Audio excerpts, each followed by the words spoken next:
Баршаңызға сәлем. Бүгін біз сендермен 3-ші сыныптың математиканың 113-ші сабағымен танысамыз. Бүгінгі өтетін тақырыбымыз разрядтан бір рет атап өту арқылы жазбаша көбейту және бөлу алгоритмі. Ғарышты бағындырушылар. Бірінші тапсырма. Алғашқы ғарышкерлердің ғарышқа ұшуы туралы деректерге қара. Сұраққа жауап бер. Титов пен Николаевтың ұшу ұзақтығын сағатпен өрнекте. Әр ұшқан сайын ұшу ұзақтығы қанша сағатқа артқан. Ал Титовтікін көрейік. Титов ғарышта бір тәулік 1 сағат болыпты. Біз білеміз, бір тәулікте 24 сағат. Енді 24-ке 1-ді қосақ, тен болады 25. Сонда Титов ғарышта 25 сағат болған. Енді Николаевтың көрейік. Ол ғарышта 3 тәулік және 22 сағат болды. 3 тәулікте 72 сағат. 72-ні 22-ке қосақ 94 шығады. Сонда Николаев ғарышта 94 сағат болған. Әр ұшқан сайын ұшу ұзақтығы қанша сағатқа артқанын табу үшін 94-тен азайтамыз 25-ті, тең болады 69. Екінші тапсырма. Көбейту қалай орындалғанына қара. Жазамыз. Бірінші көбейткіш 23, екінші көбейткіш 4. Енді бірліктерді көбейтеміз, яғни 3-ке көбейтеміз 4-ті, тең болады 12. Бұл 1 ондық және 2 бірлік. 2 саны бірліктердің астына жазылады, ал 1 ондықта ойында сақтаймыз.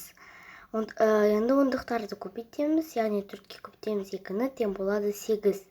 Ойдағы 1 ондықты қосамыз, сонда 9 болады. Ондықтардың астына 9 санын жазамыз. Жауабы 92. Үшінші тапсырма. Бөлуді жоғары разрядтардан, жүздіктерден, ондықтардан бастайды. Бөлу қалай орындалғанына қара. Жазамыз. Бөлінгіш 92, бөлгіш 4. Бірінші толымсыз бөлінгіш 9 ондық. Бөліндіде 2 цифр, ондық бірлік болады. Ондықтарды бөлеміз. Яғни 9-дан бөлеміз 4-ті, тең болады 2 және 1 қалдық. Бөліндіге 2 сан, ал қалдықты ондықтың астына жазамын. Бірлікті қасына түсіремін. 1 ондық және 2 бірлік, бұл 12 бірлік. Бірліктерді бөлеміз, яғни 12 тең бөлеміз 4-ті, тең болады 3. Бөліндіге 3 санын жазамыз. Қалдық 0-ге тең, демек толық бөлінді. Жауабы 23. Төртінші тапсырма. Өрнекті баған түрінде есептеу нәтижесін тексер. 36 көбейту 2. 6 көбейту 2 тең болады 12. 2-ні жазамыз, бірі ойда. 3 көбейту 2 тең болады 6. Тең болады 6 ойдағымен 7. Сонда 72 шықты. Енді тексереміз. 72 бөлу 2 тең 7-тен 2-ні бөлсек 3 шығады және 1 қалдық. Тексереміз. 2 көбейту 3-тен 6, 7 азайту 6, тең 1-ті жазбаймыз. 10 қасына 2-ні түсіреміз. 12 шықты. 12-ден 2-ні бөлсек 6 шығады. Тексереміз. 2 көбейту 6, тең 12, 12 азайту 12, тең болады 0. Басқаларды да дәл осылай шығарасыңдар. 5-ші тапсырма. Теңдеулерді шеш. Бірінші теңдеу 96 бөлінген 4 қосылған x тең 257. Бұл күрделі теңдеу. Бірінші амалын орындап алып, қарапайым теңдеуге айналдыру керек. 96 бөлінген 4 тең 24. Жазамыз. 24 қосылған x тең 257. Енді x-ті табамыз. X-ті табу үшін 257-ден азайтамыз. 24-ті x тең 233. Тексереміз. 24 қосылған 233 тең 257. 257 тең 257. Екінші теңдеу. Y азайтылған 95 бөлінген 5 тең 800. Бірінші 95-тен бөлеміз 5-ті, тең болады 19. Жазамыз. Y азайтылған 19 тең 800. Енді Y-ті табамыз. Y-ті табу үшін 800-ге қосамыз 19-ді. Y-тен 819. Тексереміз. 819 азайтылған 19 тең 800. 800 тең 800. Үшінші теңдеу 84 бөлінген 6 көбейтілген b тең 140. Бірінші 84-тен бөлеміз 6-ны, тең болады 14. Жазамыз. 14 көбейтілген b тең 140.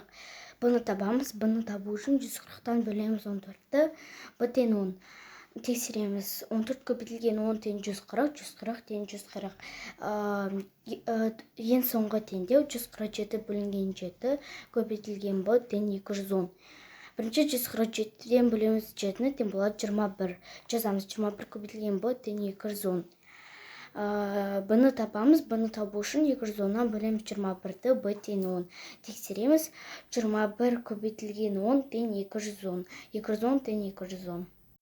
Алтыншы тапсырма есепті шығар. Ғарышкерлер ұшу сапарына әрқайсында 32 түбекшеден 3 қорап сорпа және бірнеше түбекше ет алды. Олар барлығы 200 түбекше тамақ дайындаған болса, онда ұшу сапарына қанша түбекше ет алған? Шешу: 32 көбейту 3-тен 96, 200 азайту 96 тең 104. Жауабы: олар ұшу сапарына 104 түбекше ет алған. Жетінші тапсырма: егер боялған бір бөліктің өлшемі берілген болса, осы фигуралардың ауданы қанша болады? Бірінші өздерін шығарып көріңдер.